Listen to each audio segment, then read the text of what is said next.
After months of girls' nights, she asked why I'm distant. Preparing for your exit, I said. Next day, her father's scream echoed through her phone. He sold everything. Then his voice went deadly quiet. Now see who bought it. That's when she realized the quiet chemist she'd ignored had been 3 steps ahead all along. My name is Dane Carter. I'm 42 years old, and I've spent the last 19 years building 2 things, a marriage and a company. Turns out I was better at one than the other. I'm a chemist by trade, the kind who gets excited about polymer chains and biodegradable substrates. 15 years ago, I developed a packaging material that could decompose in soil within 90 days. My father-in-law, Richard Drummond, saw dollar signs. He brought me into his distribution company, gave me a lab, and told me to make magic happen. I did. The patents are in my name. The company, EcoPack Solutions, became worth $43 million because of my work. But Richard made sure everyone knew it was his company. And my wife, Victoria, made sure everyone knew she was the VP of marketing who really made it all come together. This morning started like most others lately. I woke up at 5:30 to get our son Dylan ready for school. He's 8, loves dinosaurs, and still thinks his mom hung the moon. I tied his sneakers in the kitchen while he munched on cereal, talking about a field trip to the Natural History Museum. The front door opened at 6:19. I didn't look up. I didn't need to. The smell hit first. Perfume. Not hers. Something cheaper, sweeter, like someone else's bathroom counter. Her heels clicked across the tile floor, each step a drumbeat of guilt she'd never admit to. I kept my eyes on Dylan's laces, pulling them tight, double knotting them the way he liked. Morning, Victoria said, her voice too bright, too practiced. She dropped her clutch on the counter and opened the fridge like this was normal. Like 6 a.m. arrivals were just part of her routine now. Girls' night, ran late again. I asked, standing up and handing Dylan his lunchbox. My voice was flat, neutral. I'd perfected that tone over the past 8 months. She didn't even look at me, just grabbed a bottle of sparkling water and twisted the cap. You know how Laura gets when she's going through stuff. We lost track of time. Laura, her favorite excuse. Funny thing about Laura, she posted Instagram stories last night from her lake house, 200 miles away. Time stamped. But I didn't say that. I just watched Victoria run her fingers through her hair, still styled from wherever she'd actually been. Dylan grabbed his backpack and kissed his mom on the cheek. Bye, Mom. Love you. Love you too, baby, she said. And for a second, her mask slipped. She looked tired. Not guilty, just tired of pretending. After I dropped Dylan at school, I sat in my truck in the parking lot for 10 minutes. My phone buzzed. A text from my lawyer. Documents ready for review. Call when you can. I stared at that message, then looked at the photo on my dashboard. Victoria and me, 10 years ago, at the beach. She was laughing, her head thrown back, my arm around her shoulders. We looked happy. Maybe we were. Or maybe I just couldn't see the cracks yet. That night, Victoria came home at a normal hour for once. She made pasta, poured wine, and asked Dylan about his day. She was good at this part, the performance. When Dylan went to his room to play, she turned to me. Why have you been so cold lately? She asked, swirling her wine. You barely talk to me anymore. I looked at her across the kitchen island. Really looked at her. She'd changed her hair, lost weight, started wearing contacts instead of glasses. Small things. Things she probably thought I wouldn't notice. Just preparing, I said quietly. She frowned. Preparing for what? I met her eyes and held them. For when you're gone. Her face went still. For just a second, something like panic flashed across it. Then she laughed, sharp and brittle. God, Dane. So dramatic. I'm not going anywhere. I didn't answer. I just picked up my coffee and walked to my office, leaving her standing there with her wine and her lies. She didn't know it yet, but I'd already started dismantling everything she thought was hers. The company, the house, the future she was planning with Blake Hendricks, her director of sales, and the man whose cologne I'd been smelling on her for months. She thought I was just the quiet chemist who stayed in his lab and let other people run the show. She was wrong. And soon, she'd understand exactly how wrong she'd been. The thing about betrayal is that it's never just one thing. It's layers, like peeling an onion, except each layer burns worse than the last. I discovered the first layer 3 months ago. The second layer? That came last Tuesday. I've been going through our finances. Not because I'm controlling, because I'm methodical. Every month, I review our accounts, our investments, our savings. It's what you do when you build something from nothing. You pay attention. You don't assume everything's fine just because the lights are still on. Our joint savings account, the one we've been building for Dylan's college fund and our future, showed a balance of $847. It should have shown $319,212. I stared at that number for a full minute, thinking maybe I'd logged into the wrong account. I hadn't. I pulled up the transaction history. Transfers. Dozens of them. Small enough not to trigger alerts. 5,000 here. 8,000 there. Spread across 14 months. All going to an account I didn't recognize. I did what any chemist would do. I traced the compound back to its source. The receiving account belonged to an LLC registered in Delaware. Blake Hendricks, sole proprietor. My wife had been funneling our savings, money I'd earned, money we'd saved together, to her lover's business account. $318,000. Gone. I sat in my office that night. The bank statements spread across my desk like evidence at a crime scene. Victoria was upstairs, probably texting Blake about their next business meeting. Dylan was asleep, dreaming whatever 8-year-olds dream about. And I was realizing that the woman I'd married didn't just betray me. She robbed me. But that wasn't even the worst part. The worst part came when I checked the deed to our house. The house I'd bought 7 years ago with money from my first-time buyout. $420,000. Paid in full. No mortgage. My name should have been on that deed. It wasn't. Patricia Drummond. My mother-in-law.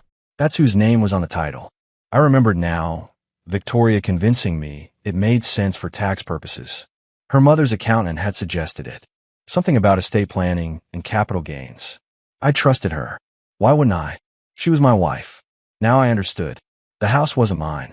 Legally, I've been paying property taxes and insurance on a house owned by my mother-in-law for 7 years. If we divorced, I'd walk away with nothing. That had been the plan all along. I called my lawyer, Andrew Vance, at 11 p.m. He answered on the third ring. Dane, what's wrong? I told him. All of it. The empty account. The house deed. The months of transfers. When I finished, there was silence on the other end. Jesus, Andrew finally said. That's financial fraud. Possibly wire fraud, depending on how she moved the money. You want to press charges? Not yet, I said. I want everything documented first. Every transaction, every transfer, every lie. Can you do that? Already on it. And Dane, that house situation, we can fight that. You've got proof of payment. 7 years of tax documents, insurance payments, maintenance records. No judge is going to let her mother keep a house you paid for. Good. Start the paperwork. Quietly. I hung up and looked at the photograph on my desk. Our wedding day. Victoria in white, smiling at the camera like she'd won the lottery. Maybe she thought she had. Marry the smart guy, bleed him dry, trade him in for the charming guy. Except she forgot one thing. Smart guys notice patterns. And I'd noticed hers. The next morning, Victoria left early for a client breakfast. I waited until her car disappeared down the street, then went to her office. She kept files there, personal ones she thought I never looked at. I found what I needed in the bottom drawer. Bank statements from an account I didn't know she had. Medical records. A receipt from a clinic in Scottsdale, dated 3 years ago. The procedure was listed as elective termination. 3 years ago, we'd been trying for a second child. She told me she'd had a miscarriage. I held her while she cried. I brought her soup. I told her we'd try again when she was ready. She'd look me in the eyes and thank me for being so understanding. It was a lie. She hadn't miscarried. She'd chosen to end a pregnancy. And based on the dates, based on when Blake started working for us, I had a pretty good idea whose child it had been. She'd killed his baby to keep up the appearance of our marriage, to keep access to my patents, my work, my money. I put the papers back exactly where I found them. My hands were steady. That surprised me. I thought I'd be shaking. Instead, I felt cold, clear, focused. That evening, Dylan asked me to help him with a science project. We built a volcano in the backyard, mixing baking soda and vinegar, watching it erupt. He laughed and cheered and hugged me when it worked. Dad, you're the smartest person I know, he said. I looked down at him, at his bright eyes and his gap-toothed smile, and thought about the DNA test I'd scheduled for next week. The one his pediatrician had ordered after Dylan collapsed during soccer practice last month. They needed to check for genetic blood disorders. They needed both parents tested. I already knew what that test would show. I'd known for a while, Deep down, the way Dylan looked nothing like me. The way Victoria had pushed so hard for us to have a baby right after Blake joined the company 9 years ago. The timing of everything. But I needed proof. For court. For custody. For the moment when she realized I hadn't just been quiet. I'd been preparing. Dylan collapsed during recess on a Thursday. The school called me first, not Victoria. I was at the lab when my phone rang, the principal's voice tight with controlled panic. Mr. Carter, Dylan fainted on the playground. The paramedics are taking him to St. Michael's. You should meet them there. I made it to the hospital in 12 minutes. Victoria showed up 40 minutes later, mascara smudged, Blake's cologne still clinging to her blouse. She rushed into the waiting room like she'd been worried sick, but I'd already checked her location on Find My Friends. She'd been at the Marriott downtown. Room 412. Same room she visited every Tuesday and Thursday afternoon. What happened? She demanded, gripping my arm. Is he okay? They're running tests, I said, pulling away from her touch. They think it might be a blood disorder. Dr. Phillips came out 20 minutes later. Dylan was stable, but they needed to run genetic panels.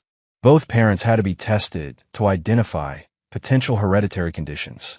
It's standard protocol, Dr. Phillips explained, handing us consent forms. We need to map genetic markers from both of you to narrow down what we're dealing with. Victoria signed without reading. I signed knowing exactly what this test would reveal. The results came back 6 days later. Dr. Phillips called me into his office alone. Victoria was at another client dinner. The doctor slid a folder across his desk, his expression carefully neutral. Mr. Carter, I need to inform you of something the genetic testing revealed. He paused. Dylan doesn't share genetic markers with you. You're not his biological father. I didn't react. Didn't blink. Just nodded like he'd confirmed the weather forecast. I suspected, I said quietly.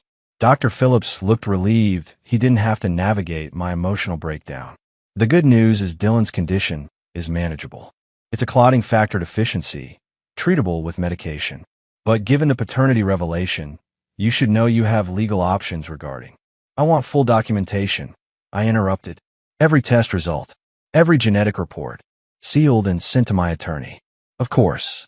I stood up, shook his hand, and walked out of that office with ammunition I'd known was coming. Dylan wasn't mine. 8 years of bedtime stories, soccer practices, homework help, teaching him to ride a bike, all of it built on Victoria's lie. But here's what she didn't understand. Biology doesn't determine love. I'd raised that boy. I'd been his father when it mattered. But in a courtroom, biology mattered. And that DNA test was going to cost her everything. That night, I made Dylan his favorite dinner. Spaghetti with the sauce he liked, garlic bread, chocolate milk. We ate together while Victoria was God knows where with Blake. Dylan told me about his friend's birthday party, about the science fair project he wanted to do. Dad, can we build a robot? He asked, eyes bright with excitement. Sure, buddy. We'll start this weekend. He hugged me before bed, his small arms tight around my neck. I love you, Dad. Love you too, kid, I said, and meant it. Whatever Victoria had done, whatever lies she'd told, Dylan was innocent. And I'd protect him from the fallout of her choices. But I'd also use those test results to make sure she never took him from me. I wasn't his biological father, but I was the only real parent he'd ever known. Any judge would see that, especially when they saw the evidence of Victoria's affair, her fraud, her lies. I went to my office after Dylan fell asleep and opened my laptop. The corporate documents were ready. Tomorrow morning at 9 a.m., the sale of EcoPack Solutions to Frost Industries would be finalized. Nathan Frost, the competitor Richard Drummond had publicly humiliated 2 years ago, would own everything. And Victoria, who thought her VP title was untouchable, would find out just how disposable she really was. I looked at the compass on my desk, the one Victoria gave me on our honeymoon, joking that I'd needed to find my way back to her. I picked it up, feeling its weight. Tomorrow, I'd mail it back to her, with a note. You were the one who got lost. I always knew where I was going. The needle pointed north. Steady. True. Unwavering. Just like my resolve. The paperwork went through at 9:03 a.m. on a Wednesday. By 9:15, every employee at EcoPack Solutions received an email with the subject line, Company Transition Notice. I was in my lab when it happened, pretending to review polymer samples while my phone buzzed with confused messages from coworkers. Victoria was in her office, probably scrolling Instagram or texting Blake. She didn't check her email until 9:47. I know because I heard the scream from 2 floors below. She tried calling me first. I didn't answer. Then she tried her father. 3 times. He didn't pick up. By 10:15, she was in the parking lot, phone pressed to her ear, pacing like a caged animal. Richard finally called her back at 10:22. I know because I was walking to my truck and heard everything. She'd put him on speaker, probably too panicked to care who overheard. Dad. Her voice was shrill, desperate. Did you see the email? What the hell is going on? I'm looking at it now. Richard's voice was tight, controlled, but I could hear the tremor underneath. This doesn't make sense. Dane doesn't have the authority to. He sold the company. Victoria shrieked. He sold our company to Frost Industries. He can't do that. There was a pause. A long one. I could almost see Richard Drummond's face going pale as he pulled up the shareholder agreements, the voting rights documentation, the cap table he hadn't looked at in years. Oh God, Richard whispered. What? Dad, what is it? His voice, when it came back, was hollow. Dead. He can. The majority stake. I gave it to him in 2018 for that bridge loan. It was supposed to be temporary. We were going to restructure after the expansion. But we never. He trailed off. We never did. He's had controlling interest for 7 years. Victoria's breath caught. No, that's not possible. You said we controlled the company. You said. I was wrong. Richard's voice broke. Actual emotion from a man I'd never seen show weakness. He sold everything, Victoria. The patents are in his name. He licensed them to the company, but he owns them. Without Dane, we have nothing. And now Frost has it all. He can't just. Victoria started, but her father cut her off. Oh yes, he can, Richard said, his voice dropping to barely a whisper. And you need to see who he sold it to. The line went dead. Victoria stood there, phone in her shaking hand, staring at nothing. Then she saw me, standing by my truck, 30 feet away, close enough to have heard everything. Our eyes met. Hers were wild, desperate, searching for an explanation that would make this make sense. Mine were calm, empty, final. Dane, she breathed, starting toward me. Dane, what did you do? I got in my truck, started the engine, and drove away. In my rearview mirror, I watched her standing in the parking lot, growing smaller, insignificant, exactly what she'd made me feel for months. My phone buzzed. A text from Nathan Frost. Meeting at 2 p.m. Conference room. Don't be late. I wasn't just attending that meeting. I was leading it. As senior partner of Frost Industries, my new title. The position Nathan and I had negotiated over 3 months of secret meetings. I kept my patents, got a 30% stake in the merged company, and a salary that made my old one look like an allowance. Victoria kept nothing. Her VP title, gone. Her office, reassigned. Her lover Blake Hendricks. Nathan had already prepared his termination paperwork. Effective immediately. Richard Drummond, the man who'd called me useful but unimaginative at a board meeting last year. He'd just lost the company he'd spent 40 years building. To the competitor he'd mocked, powered by the son-in-law he'd underestimated. I drove to my lawyer's office. Andrew had the divorce papers ready. Adultery, fraud, financial misconduct, and the DNA test results, sealed in an envelope marked Exhibit A. You sure about this? Andrew asked, sliding the folder across his desk. I've never been more sure of anything in my life. She's going to fight, especially for Dylan. Let her. I met his eyes. I've got documentation of everything. The affair, the money, the lies. And I've got 8 years of being his only real parent. What does she have? Andrew smiled. Thin. Sharp. Nothing. Absolutely nothing. I signed the papers, handed them back, and walked out into the afternoon sun feeling lighter than I had in years. The weight of pretending, of ignoring, of playing the fool was gone. Victoria thought she was playing chess. She didn't realize I'd already flipped the board.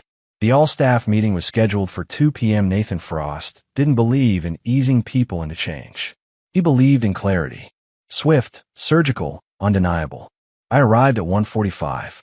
The conference room was already filling with nervous employees, people I'd worked alongside for years. They looked at me differently now. Some with confusion, others with something like respect. They'd underestimated the quiet chemist too. Victoria walked in at 1:58, Blake trailing behind her like a lost puppy. She tried to pull herself together. Fresh makeup, hair smoothed, but I could see the cracks, the tremor in her hands, the way her eyes darted around the room, looking for allies who'd stopped returning her calls. Nathan entered at exactly 2 p.m. tall, sharp-suited, carrying a presence that filled the room. He didn't use a microphone. Didn't need one. Good afternoon. I'm Nathan Frost, your new CEO. Let's skip the pleasantries and get to what matters. He clicked to the first slide. Effective immediately, EcoPack Solutions is now a subsidiary of Frost Industries. Some positions will be retained. Others will not. The next slide appeared. A list of names under organizational restructuring. Victoria Carter, VP Marketing, position eliminated. Blake Hendricks, Director of Sales, terminated for cause. Richard Drummond, Board Advisor, contract not renewed. Victoria's face went white. Blake actually stood up, like he was going to protest. Nathan's eyes cut to him. Mr. Hendricks, security will escort you out after this meeting. Your company credit cards have been deactivated. Your access revoked. We've identified significant expense irregularities tied to your department. You'll be hearing from our attorneys. Blake sat down hard. The room was silent except for the hum of the projector. Nathan continued. Now, let's discuss why this transition was necessary. Another slide. Screenshots of expense reports. Hotel charges. Restaurants. All billed to the company. All tied to Blake's corporate card. Some with Victoria's authorization signature. Company resources misused for personal affairs. Literally. Nathan's voice was ice. This isn't just poor judgment. It's fraud. Someone gasped. Victoria was staring at the screen like she could make it disappear by force of will. The next slide showed before and after photos. Victoria. From 5 years ago and from last month. The difference was stark. Medical expenses billed to company insurance, Nathan said. $47,000 in cosmetic procedures, coded as treatment for workplace injury. He paused. There was no workplace injury, just vanity and theft. Victoria is shot to her feet. This is a witch hunt. You can't. I can. Nathan interrupted calmly. And I have documentation for everything. Submitted to the insurance fraud division this morning. You'll be hearing from them too. She looked at me then. Really looked at me. Searching for the man who used to defend her, protect her, love her. That man was gone. I met her gaze and said nothing. Sometimes silence cuts deeper than words. This meeting is adjourned, Nathan said. Those whose positions are eliminated will receive final paperwork by end of business today. Everyone else, welcome to the new EcoPack. Victoria rushed out, Blake following. In the hallway, I heard her crying. Actual tears. Not for our marriage. Not for what she destroyed. For what she'd lost. I stayed behind as people filed out. Nathan approached, extending his hand. Clean work, Dane. Your patents are going to revolutionize our sustainable packaging division. Just doing what needed to be done. Your wife didn't see it coming. She stopped paying attention years ago, I said. That was her mistake. Nathan smiled. Their loss. Our gain. I walked to my new office, 3 floors up, corner view. Twice the size of my old lab space. My name already on the door. Dr. Dane Carter, Senior Partner, Research and Development. On my desk sat a package. I knew what it was before I opened it. The compass. Return to sender. Victoria's handwriting on the note inside. Please. We need to talk.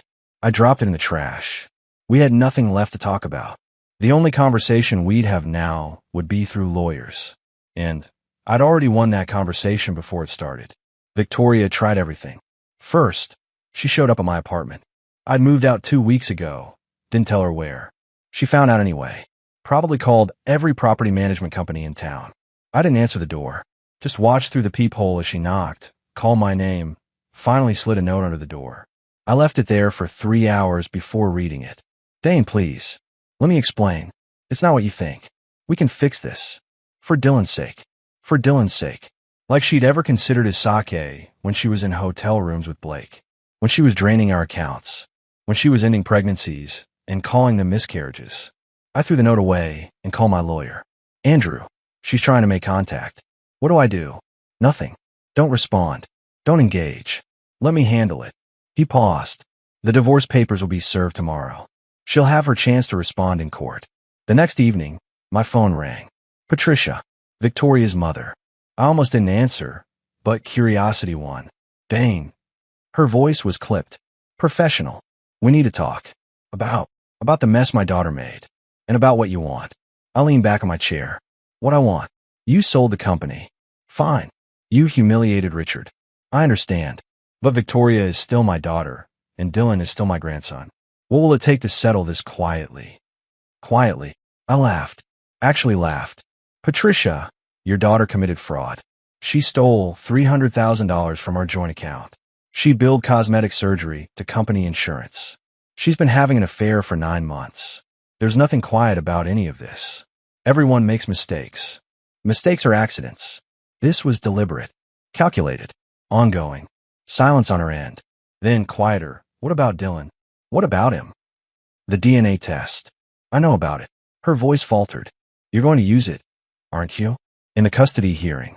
I'm going to present facts. The court will decide what's relevant. Dane, please. He thinks you're his father. I am his father. In every way that matters. But Victoria tried to trap me with a lie. That matters too. Patricia took a shaky breath. If I testify about the house, about how Richard convinced you put in my name, will that help your case? I sat up straight. What are you saying? I'm saying my daughter made her choices. But I won't let her drag everyone down with her. That house should be yours. You paid for it. I'll sign whatever documents your lawyer needs. Why would you do that? Because unlike my daughter, I know when to cut losses. Her voice hardened. And because Richard's pride destroyed a 40-year company, I won't let Victoria's selfishness destroy what's left of this family's integrity. She hung up. I sat there, phone in hand, processing what just happened. My mother-in-law just offered to betray her own daughter. Not out of loyalty to me, out of damage control. But I'd take it. The house was worth $420,000. With Patricia's testimony, I'd get it. Add that to the fraud charges, the affair documentation, and the DNA evidence, and Victoria would be lucky to get supervised visitation. 2 days later, I got a call from an unknown number. Against my better judgment, I answered. Dane Carter. Male voice. Unfamiliar. Who's asking? Blake Hendricks. Don't hang up. Please. Every instinct told me to disconnect. But I waited. What do you want, Blake? To tell you the truth. About Victoria.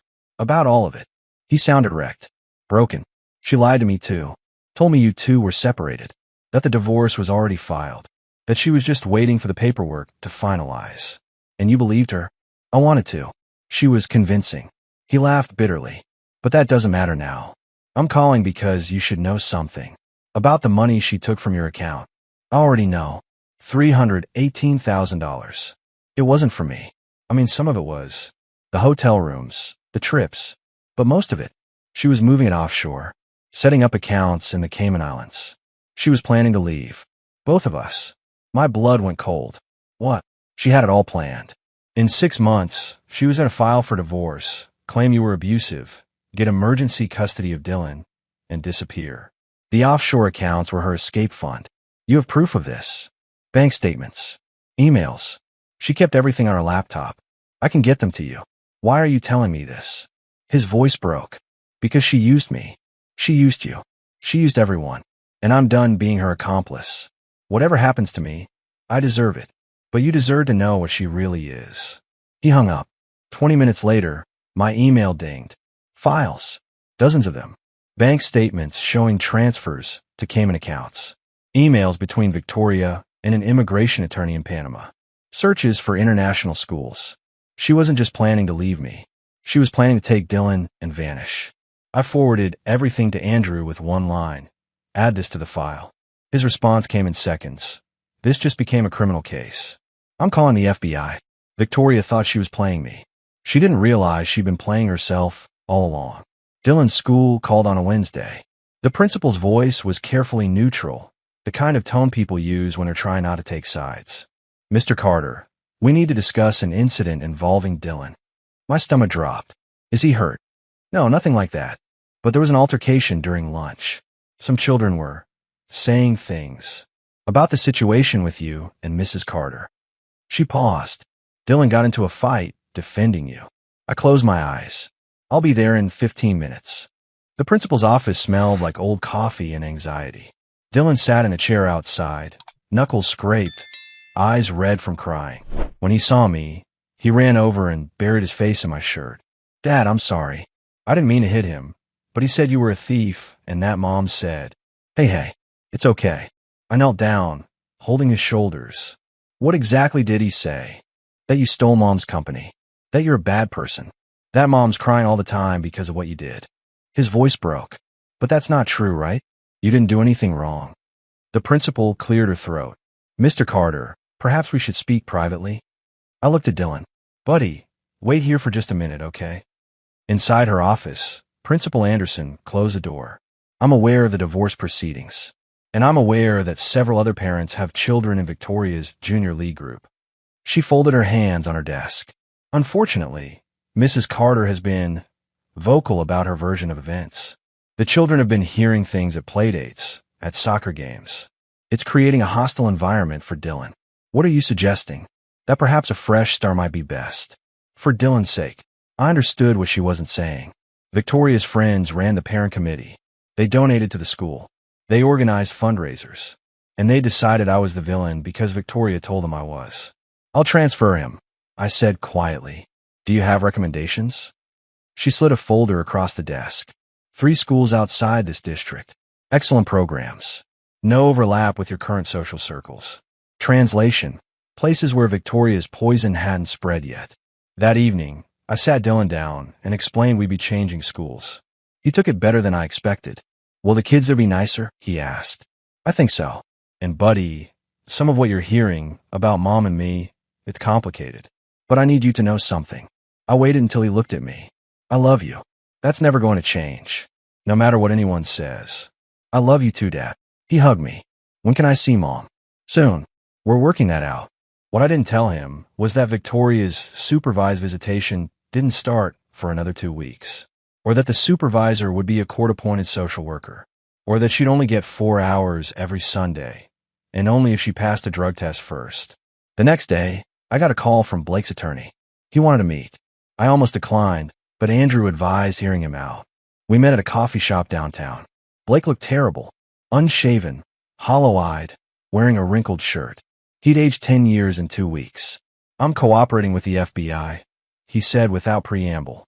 Providing everything I have on Victoria's offshore accounts, the expense fraud, all of it. Why are you telling me? Because you should know what else I found. He slid a folder across the table. Text messages between Victoria and another guy. Started about 6 weeks ago. Someone named Trevor from her gym. I stared at the folder. Didn't touch it. She was already planning to dump me. Blake continued bitterly. I was just a bridge. The stepping stone. Next month, she was going to file for divorce from you. Wait 6 months. Then marry Trevor. He's some investment banker. Rich family. How did you get these? She kept everything on her laptop. When I realized what she was doing, I copied the hard drive. He laughed, hollow and broken. I thought we had something real. Turns out I was just another transaction to her. I picked up the folder. These authenticated. My lawyer verified them. They're admissible. Blake stood. I know I don't deserve any sympathy from you, but I wanted you to know she played both of us, and she would have kept playing everyone until someone finally stopped her. He walked out. I sat there with the folder, thinking about Victoria's pattern, always looking for the next best thing, the next advantage, the next mark. I'd just been the longest con. Andrew filed the new evidence that afternoon. The judge wasn't going to like finding out Victoria had another affair partner while the first affair was being litigated. That night, Dylan asked me about his mother again. I told him the truth, in terms an 8-year-old could understand. Sometimes grown-ups make mistakes. Big ones. And those mistakes have consequences. Your mom made some choices that hurt a lot of people. Now she has to face what she did. Will she go to jail? I don't know, buddy. Maybe. He thought about that. I still love her. That's okay. You're allowed to love her and be disappointed in her at the same time. Are you disappointed in her? I looked at my son, at his earnest face and his scraped knuckles from defending me at school. Yeah, I am. But I'm proud of you. So proud. He smiled. And in that moment, I knew whatever hell Victoria had put us through, Dylan would be okay. Because he had one parent who showed up. One parent who told the truth. And sometimes, that's enough. The divorce hearing was scheduled for a Friday morning. I wore a suit, brought 3 binders of documentation, and sat next to Andrew while Victoria and her attorney took the opposite table. She looked smaller somehow, thinner. The confidence she used to wear like armor had been stripped away, leaving someone I barely recognized. Judge Reynolds reviewed the files for 10 minutes before looking up. This is one of the most documented cases of marital fraud I've seen in 20 years on this bench. She looked at Victoria. Mrs. Carter, your attorney has advised you of the evidence against you. Victoria's lawyer, a nervous woman named Hoffman, nodded. Yes, Your Honor. We're prepared to negotiate terms. Negotiate? Judge Reynolds raised an eyebrow. Mrs. Carter has committed provable fraud, adultery, and conspiracy to commit parental kidnapping. What exactly are we negotiating? Your Honor, my client acknowledges mistakes were made. Mistakes? The judge cut her off. She stole over $300,000 from a joint account. She billed cosmetic surgery to company insurance fraudulently. She maintained offshore accounts while planning to flee the country with a child who isn't biologically hers. These aren't mistakes. These are crimes. Victoria finally spoke, her voice small. I never meant to hurt anyone. Judge Reynolds looked at her over her reading glasses. What you meant is irrelevant. What you did is documented, provable, and indefensible. She turned to me. Mr. Carter, you're seeking full custody of the minor child, Dylan Carter? Yes, Your Honor. Despite the paternity test showing no biological relation. Dylan is my son in every way that matters. I've raised him since birth. I'm the only stable parent he's known. The judge nodded. The court agrees. Full custody awarded to Dane Carter. Victoria Carter will have supervised visitation for hours per month, pending completion of court-ordered counseling and compliance with all fraud investigation requirements. Victoria's sob was audible. Her attorney put a hand on her arm. Additionally, the judge continued, all marital assets, including the residence at 4782 Oakmont Drive, are awarded to Mr. Carter as compensation for documented theft and fraud. Mrs. Carter's claim to any portion of EcoPack Solutions or its successor entities is denied. She is ordered to repay the stolen funds within 90 days or face criminal prosecution. Your Honor, Attorney Hoffman tried. My client doesn't have the resources to. Then she should have thought of that before stealing them. Judge Reynolds banged her gavel. This court is adjourned. Mrs. Carter, you're fortunate the district attorney hasn't filed criminal charges yet. I suggest you cooperate fully with their investigation. We stood. Victoria tried to approach me, but her attorney held her back. I walked out with Andrew, not looking back. In the parking lot, Andrew shook my hand. You won everything. I lost a marriage. You lost a lie. You won your son, your company, and your integrity. That's not nothing. He was right. I drove to Dylan's new school to pick him up. He ran to the car, smiling, telling me about the science project he'd started. Dad, can we get pizza tonight? Absolutely. And can we start building that robot this weekend? You bet. As we drove home, Dylan asked the question I've been expecting. Did you see Mom today? Yeah, at court. Is she okay? I thought about how to answer that. She's dealing with the consequences of her choices. It's hard for her, but it's what needs to happen. Do you still love her? I glanced at him in the rearview mirror.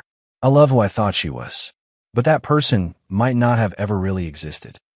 He nodded, processing that with the seriousness only kids can manage. I'm glad I'm staying with you. Me too, buddy. Me too. That night, after Dylan was asleep, I stood in my new home office and looked at the framed patent certificates on the wall. 15 years of work. Innovations that would outlast any marriage, any betrayal. Victoria had tried to take everything. Instead, she'd lost it all. Not because I was cruel. Because I refused to be a victim. I'd stopped reacting and started planning. I'd stopped hoping she'd change and started documenting what she was. And when the time came, I dismantled her world with the same precision I used to design sustainable materials. She'd underestimated the quiet chemist. That was her fatal error. Because quiet doesn't mean weak. It just means I was listening while she was talking. And everything she said, everything she did, I'd used to build the case that destroyed her.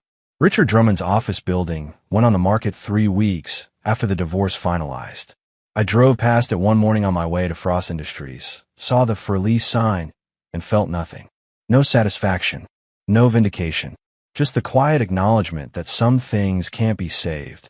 Andrew called that afternoon. Victoria is being prosecuted. Wire fraud, insurance fraud, and conspiracy to commit international parental kidnapping. The DA offered a plea deal. 3 years, eligible for parole in 18 months. Did she take it? Her attorney's reviewing it. Trial would mean 7 to 10 if convicted. She doesn't have much choice.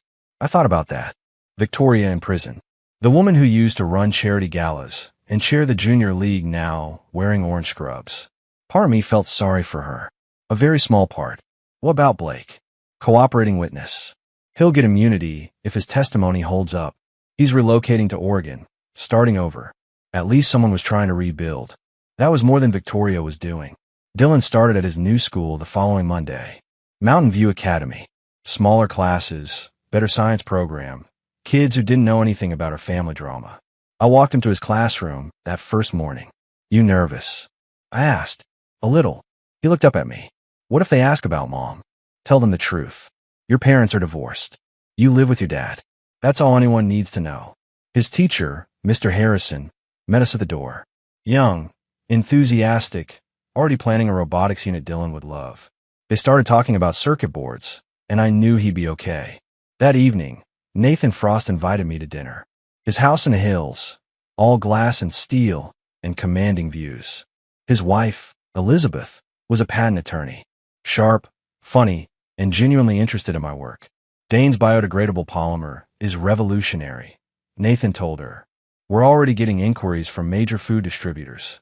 I just make the materials, I said. You make them profitable. Partnerships work when both sides bring value, Nathan replied. Richard never understood that. He thought he was doing you a favor by letting you work. He didn't realize you were the entire value proposition. Over dessert, Elizabeth asked about Dylan. I told her about the new school, the robotics project, the slow healing process. Kids are resilient, she said, especially when they have one solid parent. I'm trying. You're succeeding. She smiled. Nathan told me about the custody battle. What you did for that boy, fighting for him even after the DNA test, that's real parenting. Later, driving home, I thought about that. Real parenting. Showing up every day. Telling the truth.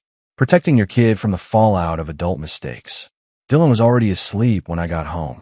I checked on him, watched him breathe peacefully, and felt the weight of the past months finally start to lift. Victoria had taken a lot. My trust, my money, years of my life. But she hadn't taken what mattered most. Dylan was safe. My work was thriving.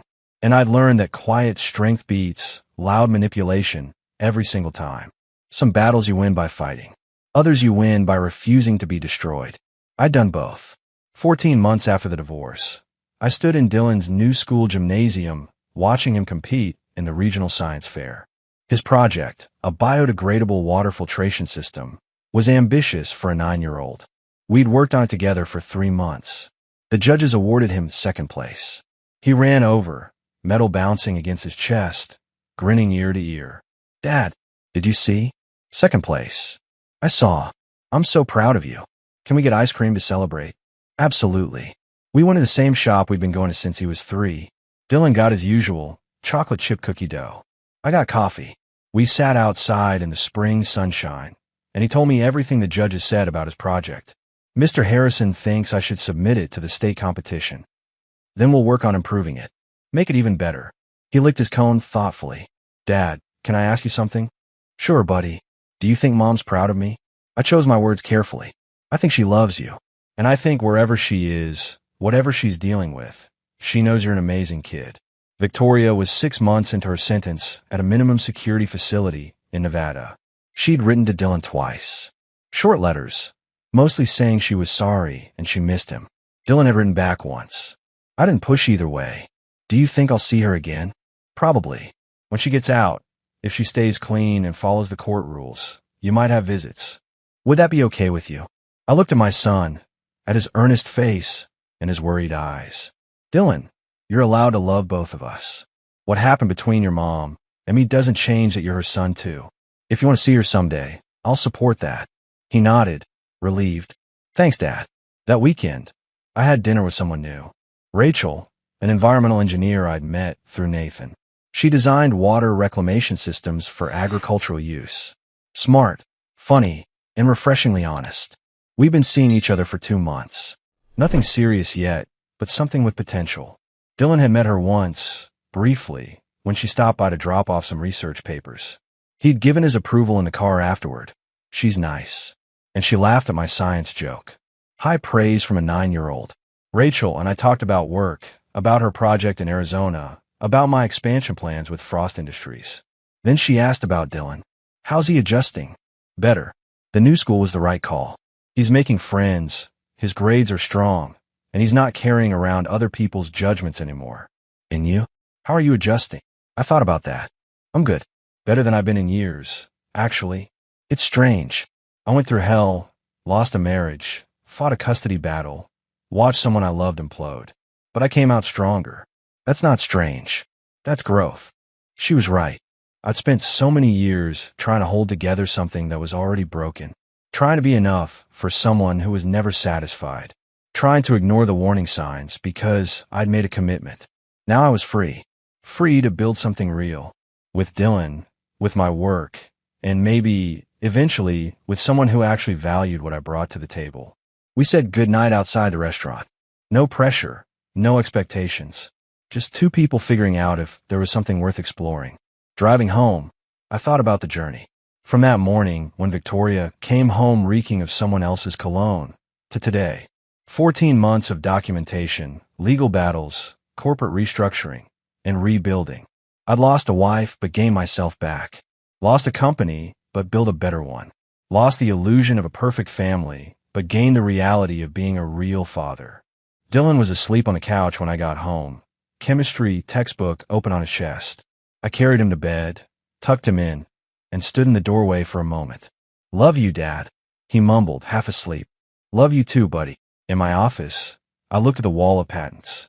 17 now, with 3 more pending. Each one represented a problem I'd solved, a challenge I'd overcome, a way to make something better than it was before. That's what I did. I identified what was broken and fixed it. Sometimes the broken thing was a polymer chain. Sometimes it was a life. Victoria had thought she could break me, take everything, and leave me with nothing. She'd been wrong, because she never understood that I didn't need her company, or her money, or her validation. I needed to know I'd fought for what was right, protected my son, built something lasting, and I'd done all 3. The compass sat in my desk drawer. I'd kept it, not out of sentimentality, but as a reminder that I'd always known my direction, even when everyone else was lost. North. Always north, toward truth, toward integrity, toward the life I deserved. And I'd finally arrived. That was one story, but this next one is a little different. Now, let's get into another story. Hello, welcome to the Heartbreak Stories channel. Today's story is about a man who built everything in silence, and one evening overheard the person he'd given it all to throw it away with a single phone call. Now let's listen. I overheard my wife tell her ex she still loved him at a dinner party I cooked for. I left that night without a word. What she didn't know was that her entire business existed because of one signature. Mine. My name is Carter Ellison. I'm 48 years old, and I run a logistics company out of Columbus, Ohio. Ellison Freight Solutions, 22 trucks, 31 employees, contracts with 3 regional distribution centers. Nothing glamorous, just reliable, profitable, and completely built by my own 2 hands over 19 years. I mention that not to brag, but because it matters later. Everything I'm about to tell you connects back to who does the building and who just stands in front of the finished wall and takes the photo. Lydia and I have been married for 16 years. She was a business coach. Specifically, she targeted women entrepreneurs, ran workshops, sold online courses, did keynote speeches at regional conferences. Elevate Her was the brand. Her face was everywhere. Podcast thumbnails, LinkedIn banners, Instagram reels where she talked about breaking the ceiling while wearing blazers that cost more than my first truck payment. And she was good at it. I'll give her that. Charismatic. Smart in the way that looks effortless from the outside. What nobody saw was the infrastructure behind the curtain. I did. I noticed things about Brian Long before that evening. Brian Thatcher, my supposed best friend since college. We'd hunted together, watched games together. I'd been the best man at his wedding. But somewhere in the last year, his questions had gotten too specific, too pointed. You mention anything to Lydia about the quarterly review? Or you thinking of expanding the fleet? Little things. At the time, I chalked it up to curiosity. Later, I understood it differently. The evening it all came apart was a Thursday in late October. Lydia was hosting a small dinner at our house, a celebration for a milestone in her coaching business. A 100-member online community. I grilled steaks on the back deck, refilled glasses, made sure everything ran smooth. The good husband, the reliable furnace. Around 8 o'clock, I stepped inside to grab another bottle of wine from the basement. Coming back up the stairs, I heard Lydia's voice from the hallway, just off the kitchen. She was on the phone, voice low, but not low enough. "He's steady. I'll give him that," she was saying with a laugh that I didn't recognize. "Too loose. Too easy. But steady isn't exciting, Blake. You know that better than anyone." He folds his receipts. He color codes his filing cabinet. The man labels his label maker. A pause. Then, softer, "I still love you." I never stop. I stood at the bottom of that staircase for a full 10 seconds. The wine bottle was cold in my hand. The dinner noise drifted in from outside. Silverware, laughter, someone's kid chasing the dog across the yard. I walked back upstairs, set the bottle on the kitchen counter, and went out to the deck. Refilled glasses. Smiled when someone made a joke. Cleared plates when the evening wound down. Brian caught my eye once near the end of the night, gave me a small nod across the table. I nodded back. Neither of us said anything, but I filed that look away like a document I knew I'd need later. After the guests left, Lydia ran the dishwasher and told me it had been a great night. I agreed. She went upstairs. I sat in the kitchen with a glass of water and a legal pad, writing 3 columns: what I knew, what I suspected, and what I needed to confirm. By midnight, I had a list. By 1 in the morning, I had a plan. I went upstairs, took my duffel from the closet shelf, and packed quietly.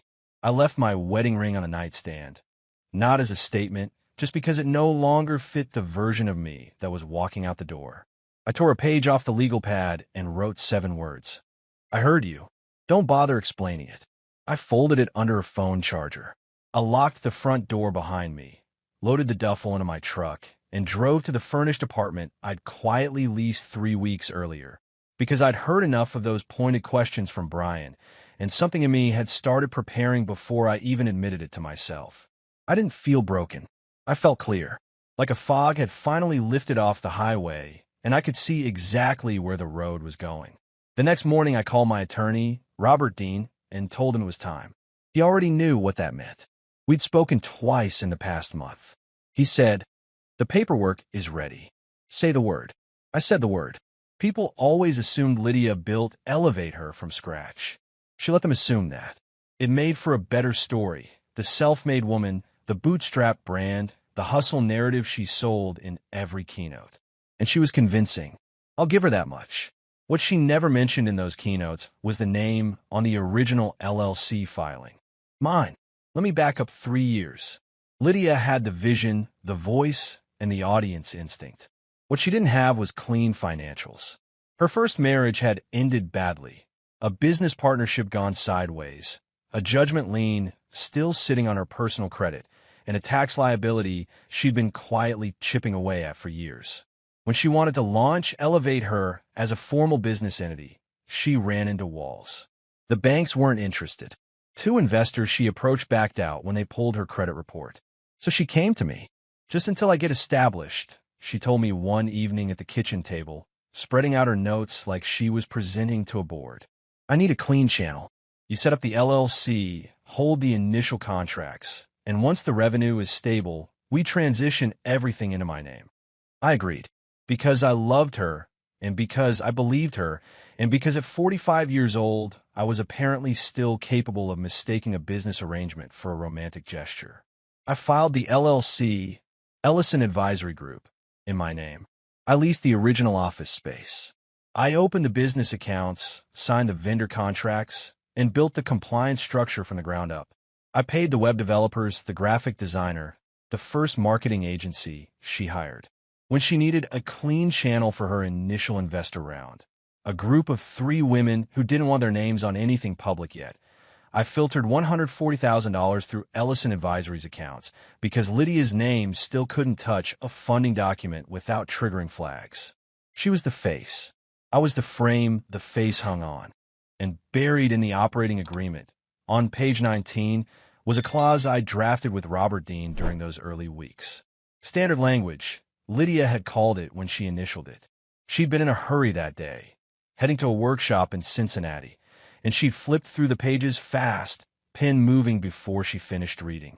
The clause read, in plain terms, that in the event of separation or dissolution of the partnership arrangement, all intellectual property, licensing rights, and fiduciary authority reverted to the originating signatory.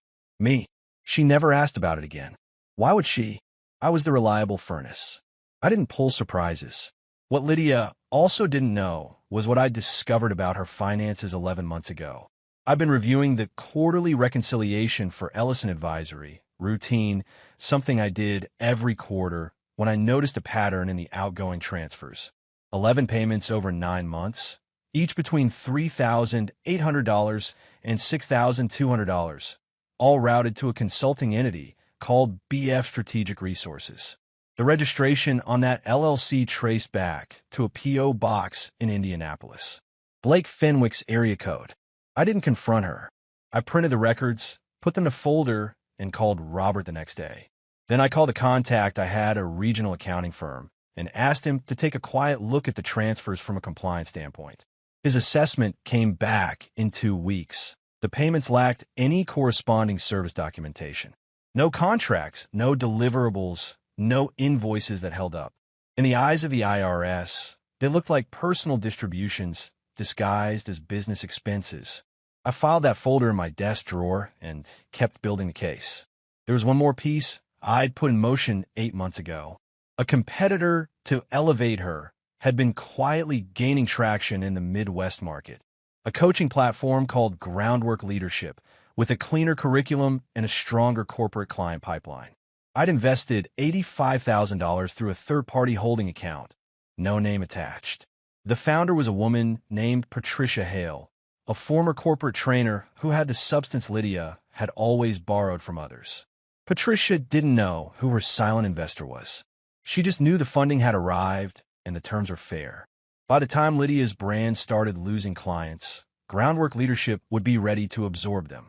That morning after I called Robert and gave him the word, I drove to the office, unlocked Suite 204, and sat at my desk. The morning light came through the blinds in clean, even strips.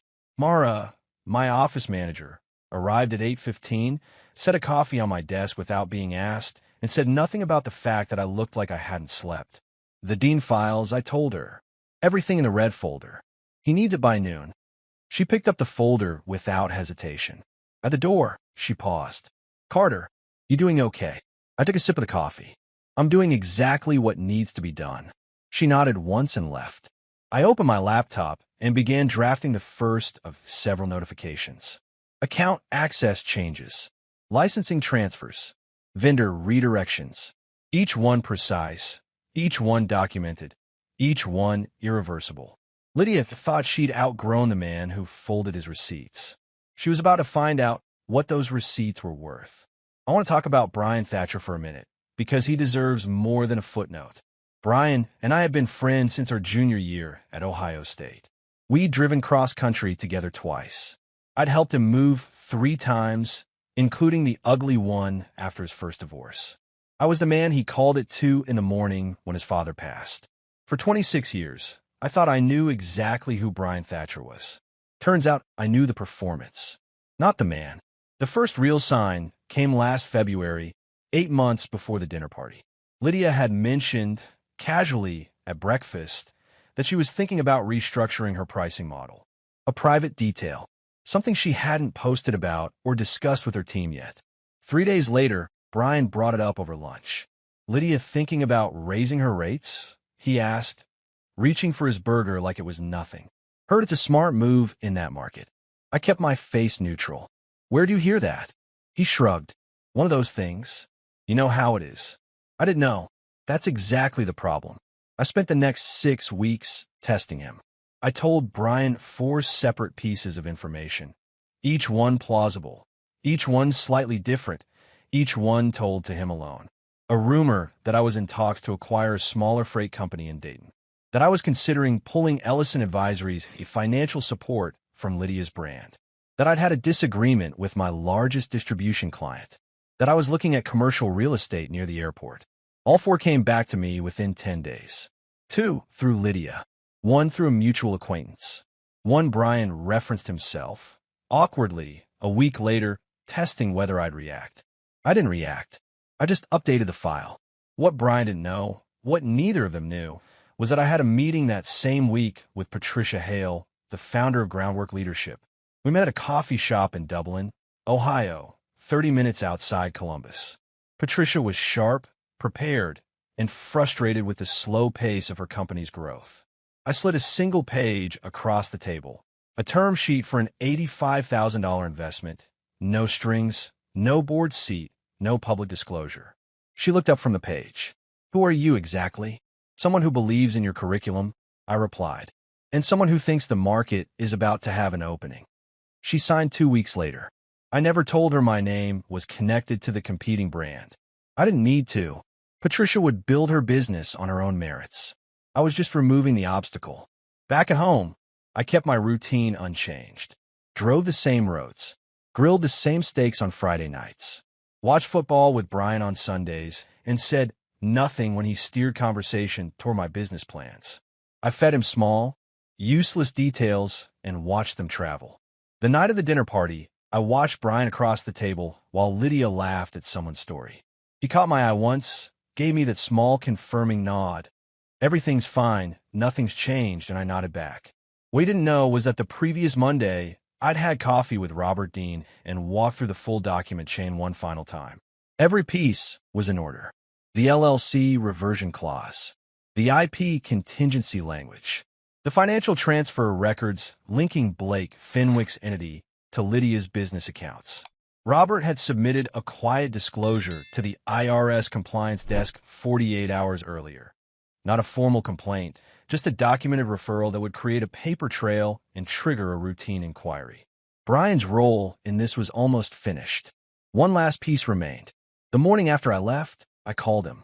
7:15 a.m. He picked up on the second ring, voice careful. "Carter, hey, I heard you weren't home last night." Lydia called me. "She did," I replied. I figured she would. A pause. "You doing okay, man?" I let a moment pass before answering. "Brian, I know what you've been doing. I've known since February. I tested you 4 times, and you failed every one." Another pause, longer this time. "I don't need an explanation. I just need you to know that the information you've been passing along has helped me build a case that's now in the hands of my attorney and, as of Tuesday, the IRS." The silence on his end was total. "I'm not your enemy," I continued, "but I'm not your friend anymore either. And the next time Lydia calls you looking for information about me, you've got nothing to give her, because I've already moved everything that matters." I ended the call, set the phone on the desk, and went back to my coffee. Brian didn't call back. He never did. Lydia didn't call me the morning after I left. That told me everything about how she'd read our marriage. She assumed my silence was temporary, that I'd gone to Brian's place to sulk, that I'd be back by Sunday with a quiet apology and a willingness to pretend nothing had happened. She was still operating on the old Carter model, the one that held his tongue and refilled the wine glasses and asked no uncomfortable questions. That model had been discontinued. The first alert hit her inbox at 9:17 a.m., an automated notification from the business banking platform. Administrative access credentials updated. Contact your account administrator for assistance. I know the exact time because Robert sent me the confirmation log. She probably assumed it was a glitch. The second notification arrived at 9:41. Her vendor payment portal had been suspended pending account review. The third, 11 minutes later, came from the licensing registry. Trademark usage rights for the Elevate Her brand name were under administrative review and temporarily restricted. By 10:30, she called Robert Dean's office. His receptionist told her that Mr. Dean represented an opposing party in a matter involving her business and could not take her call. She called me at 10:47. I let it go to voicemail. The call that broke her composure came at 11:15 from Dennis Holt, her own attorney. I was sitting in my office when Robert texted me. "Her counsel is on the phone with her now. Expect noise." I could only imagine. Dennis Holt was a competent enough attorney, but he was used to handling Lydia's routine contract work, vendor agreements, workshop liability waivers. He wasn't prepared for what he was reading when he pulled up the document chain Robert had filed that morning. Lydia called me again at 11:22. This time I answered. Carter. Her voice was tight, controlled. She was working hard to keep it that way. Dennis is telling me there's some kind of filing with our business accounts, that you've made changes. I need you to explain what's happening. I'd say Dennis is doing a pretty accurate job of explaining it, I replied. This is insane. The control slipped a notch. You can't just restructure my business without telling me. It's not your business, Lydia. I cut in, voice even. It never was legally. You initialed the operating agreement on page 19. You want me to describe the clause, or would you rather Dennis walk you through it? Silence. Then, you did this on purpose. From the beginning, I filed that clause the same week you asked me to build you a clean funding channel because your credit couldn't hold a business license. I wasn't hiding it. You just didn't read it. The silence that followed was a different kind. Not angry, but hollow. Carter, there's also a matter of 11 months of transfers to BF Strategic Resources. I added. No service contracts. No deliverables. The IRS compliance desk received documentation on Tuesday. That part isn't me. That's just math. I heard her breath go shallow. Blake's going to have a hard few months, I continued. And Lydia, Dennis is going to tell you the clause is airtight. Save yourself the legal fees. I ended the call before she could respond. Robert texted me 4 minutes later. Her attorney just called. He's seen the reversion clause. He's not challenging it. Then, a moment later, he said, and I quote, "Your client does thorough work." I set the phone down, looked out the window at the Columbus skyline, and allowed myself one quiet moment of satisfaction. Not triumph, just the clean, solid feeling of a structure holding exactly the weight it was designed to hold. Then I picked up the phone and called Patricia Hale at Groundwork Leadership. "Patricia," I said when she answered, "the market just opened up. I think you're going to want to reach out to a few coaching clients in the Columbus area this week." She paused. "Any particular reason?"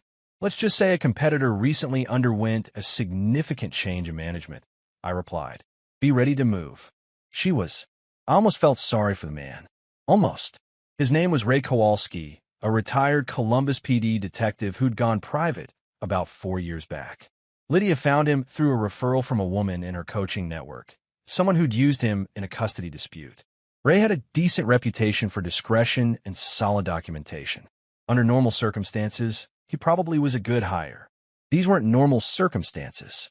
I found out she'd hired him on a Wednesday, 8 days after I left. The tip came from an unexpected source, Dennis Holt's paralegal, a woman named Carol who had done contract filing work for Ellison Advisory the previous year. Carol didn't know Lydia anything, and apparently she'd overheard enough of a phone call to put 2 and 2 together. She sent me a single text. "Heads up, someone's asking questions about you around the freight yards." I thanked her, called Robert, and we agreed to do nothing. Let Kowalski dig. I had nothing to hide. My books were clean, my business was legitimate, and every personal account I held was exactly what it appeared to be. If anything, I was curious what he'd find when he started pulling on the threads that led back to Lydia. It took him 11 days. He called Lydia on a Thursday afternoon. Robert's contact at Dennis Holt's office passed along the detail and asked for an in-person meeting. The meeting lasted 2 hours. Afterward, Lydia called Dennis in what the paralegal described as a control panic. Robert laid it out for me the next morning over coffee in my office.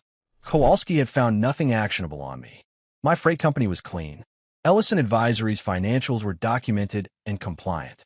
My personal accounts showed nothing unusual. He'd interviewed 3 of my employees, 2 of my distribution clients, and a neighbor. Everyone said the same thing. Carter Ellison was organized, direct, and kept his professional and personal life clean.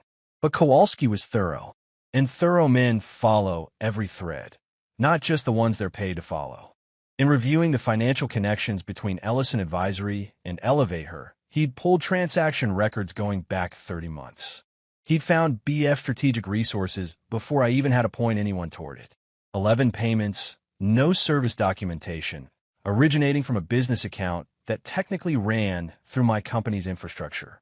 Robert slid a folder across the desk. Inside was a summary Kowalski had apparently prepared for Lydia, an honest professional's disclosure that what he'd uncovered could create significant legal exposure for his client, not the target. He told her straight, Robert said, leaning back. Professional obligation. He couldn't sit on documentation of potential financial misconduct just because she was the one writing his checks. I read through the summary. Clean, methodical work. I actually respected it. She tried to pay him to bury it, Robert added. I looked up. He declined, refunded half his retainer, and walked. Robert picked up his coffee. The documentation is now in his files. If anyone subpoenas his records in connection with the IRS inquiry, it's all there. I set the folder down and looked out the window for a moment. Lydia had hired a man to find dirt on me, and he'd come back with a shovel full of her own. There was a particular justice in that which required no commentary. Does she know the IRS referral is already active? I asked. She does now, Robert replied. Dennis told her yesterday. She's got bigger problems than the reversion clause at this point. I nodded, finished my coffee, and moved on to the next item on my list. There was still one conversation I hadn't had yet, one that I'd been expecting for about a week. Blake Fenwick showed up the following Tuesday. He called first, which surprised me. I'd expected him to show up unannounced, all chest and bravado. Instead, I got a voicemail, careful, measured, the voice of a man who'd been coached on what to say. He wanted to talk. Man to man. Clear the air. I texted back one line, Tuesday, 10 a.m. My office. He arrived 3 minutes early, which told me he was nervous. Blake Fenwick was taller than I'd imagined from the financial records. Broad-shouldered, good haircut. The kind of man who'd been told he was impressive often enough to believe it completely. He wore a sport coat over a collared shirt and shook my hand with the practiced firmness of someone who'd read a book about first impressions. I offered him coffee. He accepted. I poured 2 cups and sat across from him at the small conference table, not behind my desk. Equal ground. I wanted him comfortable enough to talk. He started with an apology. Vague, nonspecific, the kind that acknowledges discomfort without admitting anything. I know this situation has been hard on everyone, he offered, wrapping both hands around the mug. I never wanted things to go this way. How did you want them to go? I asked, genuinely curious. He shifted. Lydia and I have a history. I won't pretend otherwise. But what's happening with her business? The account freezes, the legal filings, that's affecting real people. Her team, her clients. Her team has options, I replied. Her clients have options. That's actually something I've already been thinking about. He looked uncertain, like he'd expected a different response. He pressed forward. Carter, I'm asking you, man to man, to consider stepping back from whatever legal action you've set in motion. Give her a chance to rebuild.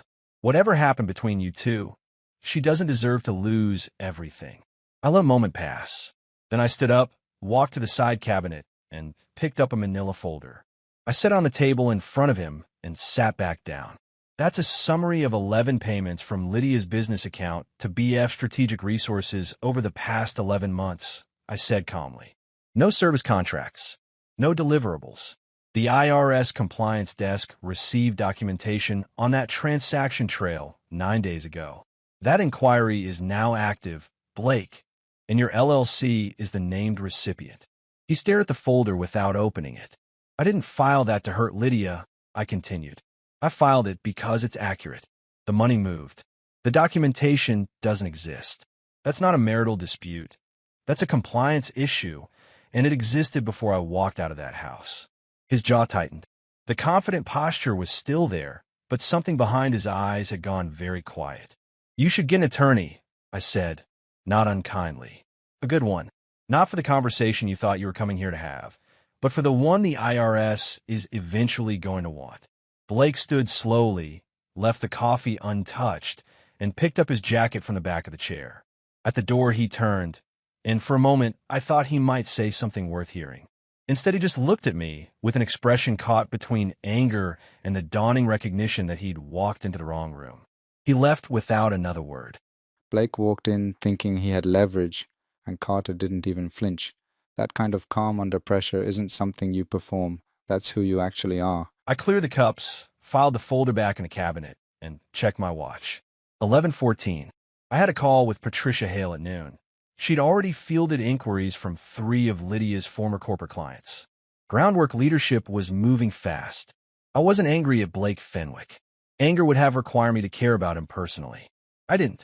He was simply a variable in an equation that had already been solved. Lydia had a gift for identifying talent in other people and then failing to invest in it. She could spot potential from across a room. It was one of the things that made her an effective coach, ironically, but the moment that potential became useful to her operation, she stopped developing it and started consuming it.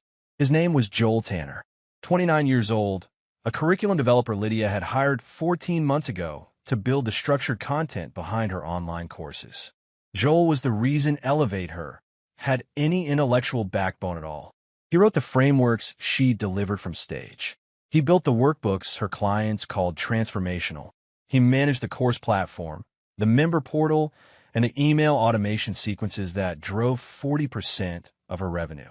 Lydia paid him $52,000 a year and introduced him to clients as my content guy.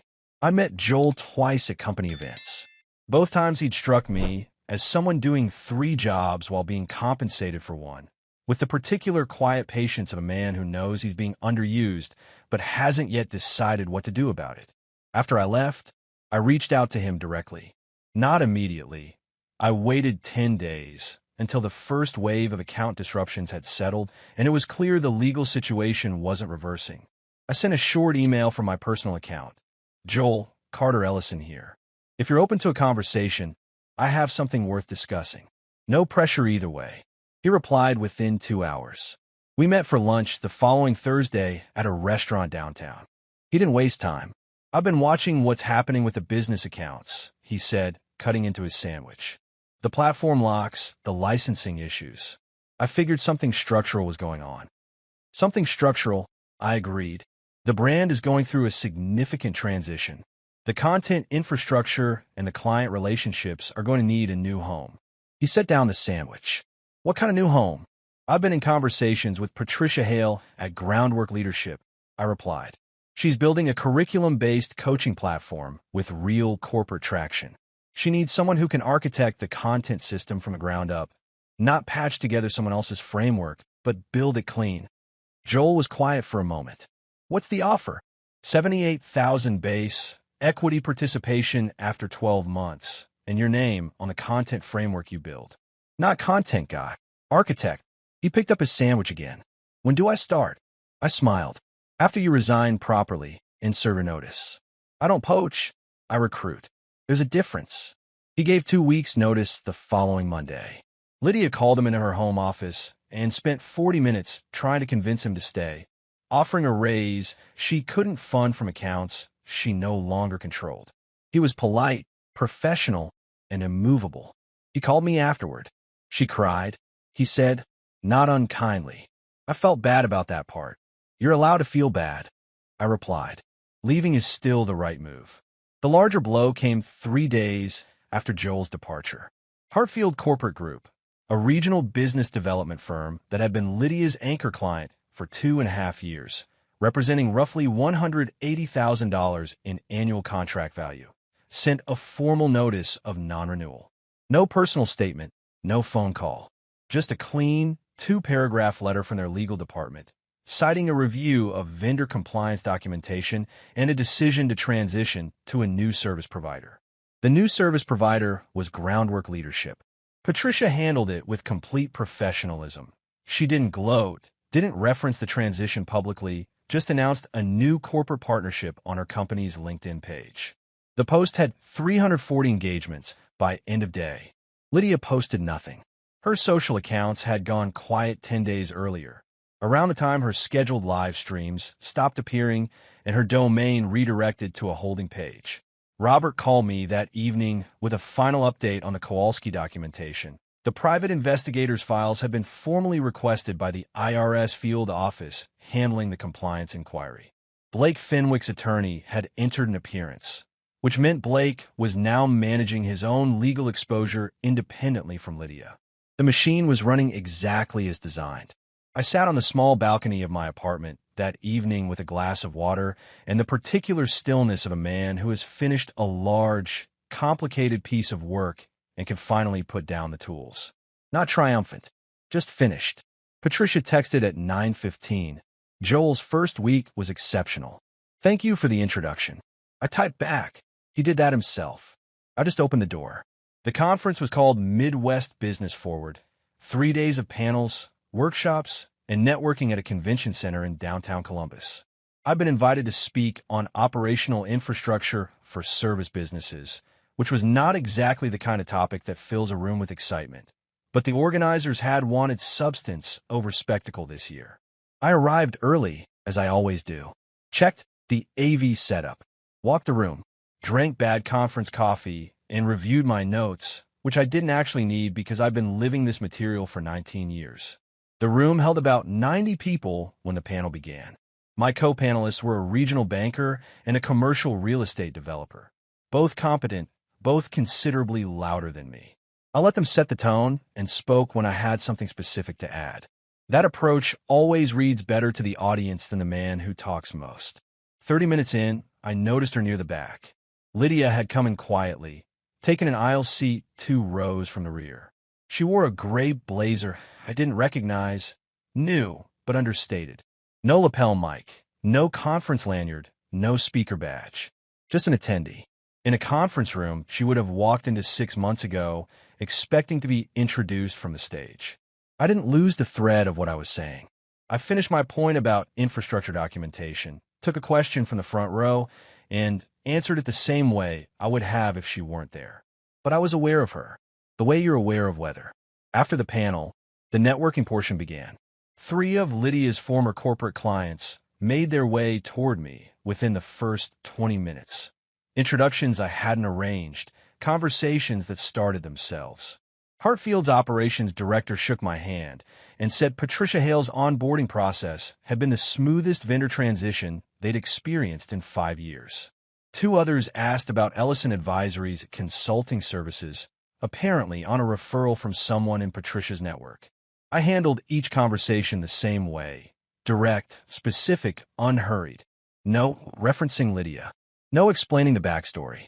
Just the work. At one point, I turned to pick up a fresh glass of water from the side table and found Lydia standing 6 feet away. Not approaching, just present. She looked like a woman who had walked into a building she used to own and found the locks had been changed and the furniture rearranged, and everyone inside seemed perfectly comfortable with the new arrangement. Our eyes met. I gave her a small, neutral nod, the kind you'd give anyone you recognized in a professional setting. She didn't return it. She looked away first, adjusted the strap of her bag, and a few minutes later, I noticed she'd moved toward the exit. Joel Tanner was across the room, deep in conversation with Patricia Hale and 2 attendees from a corporate HR department. He was using his hands when he talked, animated in a way I'd never seen at the Lydia events. The way people get when they're doing work they actually believe in. I watched that for a moment. It was the detail that stayed with me longer than anything else that day. Not the former clients. Not Lydia's exit. Not the business cards I collected or the follow-up meetings I scheduled.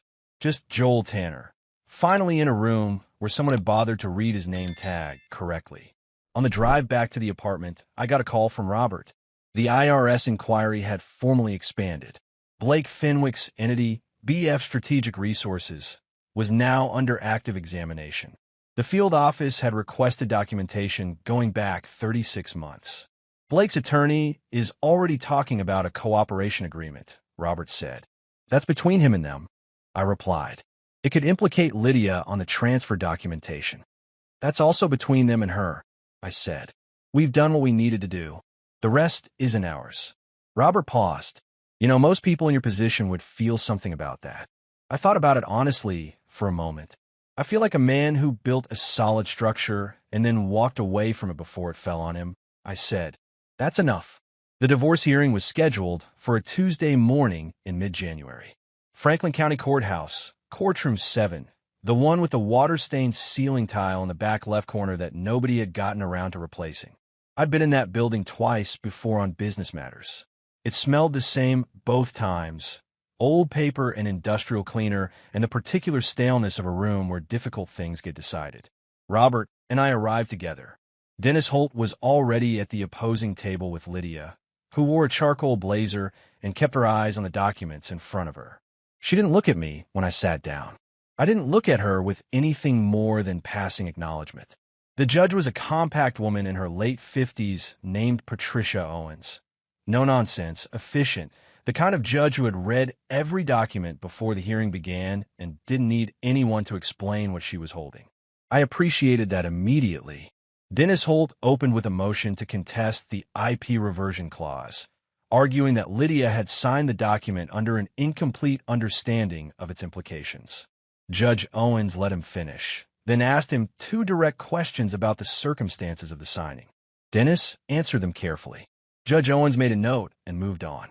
Robert presented the full document chain: the original LLC filing, the operating agreement, the initial addendum, the dated and notarized reversion clause. He laid it out the way I would have laid out a freight route.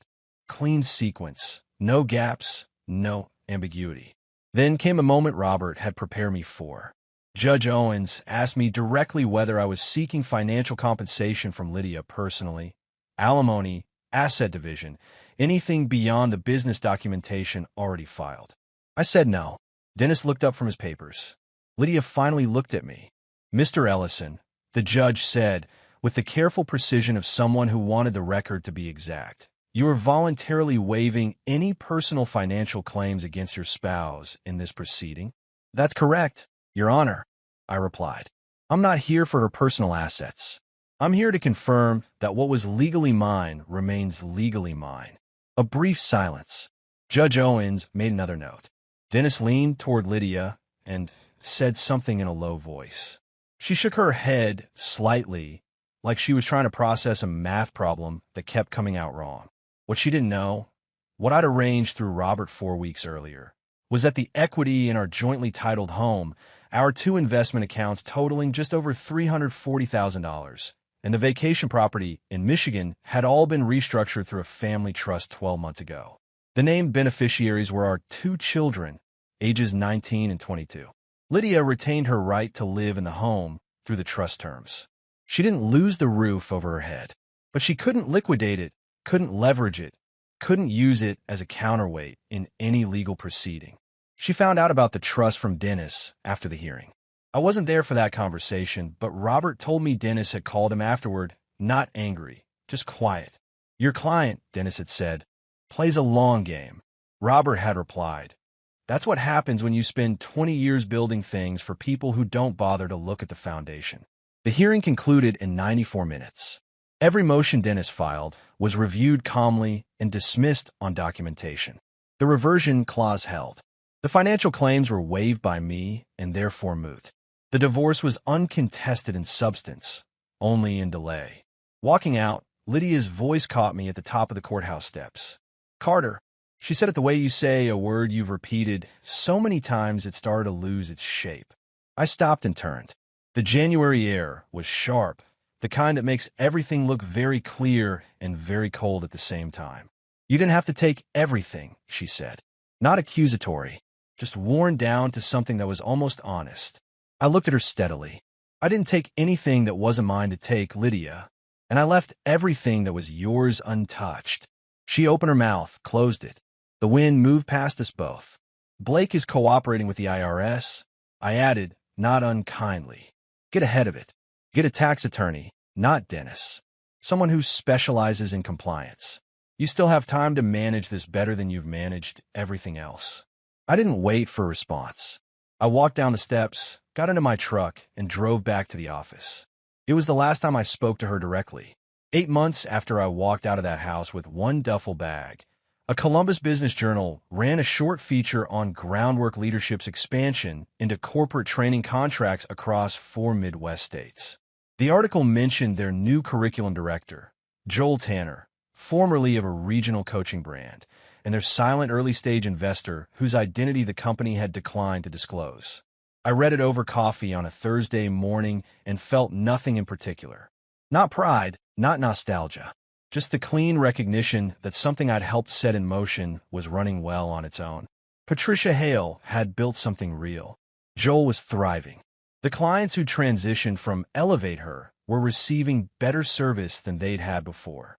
The market had corrected itself, the way markets do when someone removes a layer of performance and replaces it with substance.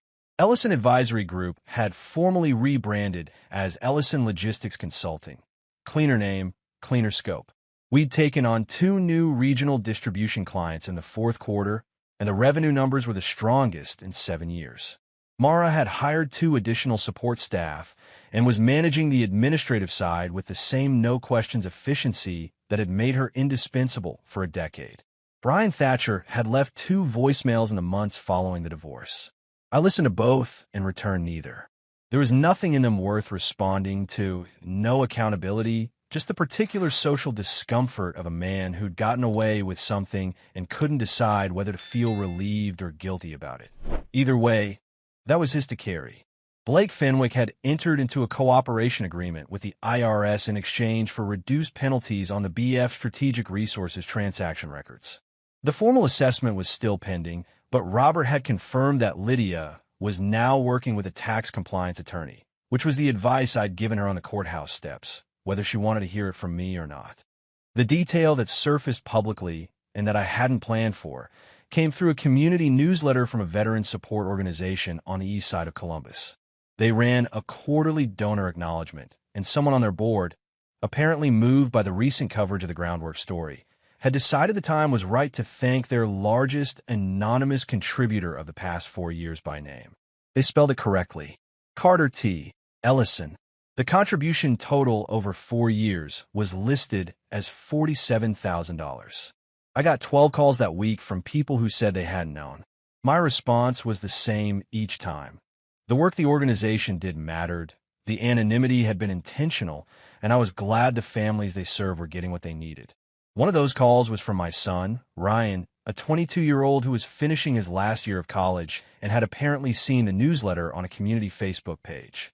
"Dad," he said, in that particular tone young men use when they're surprised by their fathers in a good way and don't quite know what to do with it. "Why didn't you ever say anything?"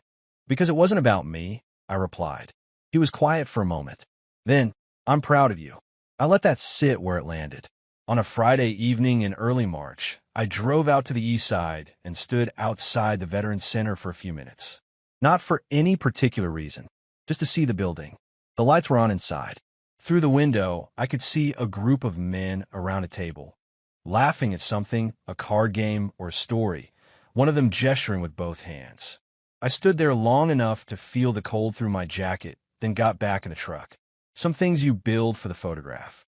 Some things you build because the work itself is the point, and the building is its own reward, and you never needed anyone to notice because you always knew exactly what you were doing and why. I drove home through the dark Columbus streets, past the freight yards I'd built my business on, past the office park where Ellison Advisory's lights were off for the weekend, past the neighborhood where I used to live. I didn't slow down when I passed the house. There was nothing there that still belonged to me, and nothing I wanted back.